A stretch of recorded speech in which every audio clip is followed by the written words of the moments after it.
Hey dolls, it's your girl Destiny and I'm back with another tutorial. In today's tutorial, we will be doing spring twists. I start off with singling the client's hair. I braid about an inch down. You'll then take two pieces of the spring twist hair and crochet it through the braid. You're then going to check which way the twist twists. Yes, the hair twists in a certain direction, and if you don't twist it the right way, your twist will unravel. Once I find the correct direction that the twist twists in, that's a mouthful, I then go ahead and wrap around the base of the braid a few times.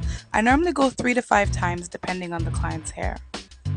I then separate the client's natural hair into two, apply a bit of product, and then I begin twisting.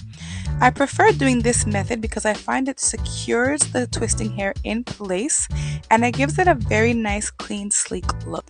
I also find that using this method helps to make the twist last longer. As you're twisting down, you're going to add a bit of mousse into the client's natural hair. This will help ensure that everything stays in place, that the hair has a nice shine to it, but there's also some hold as well.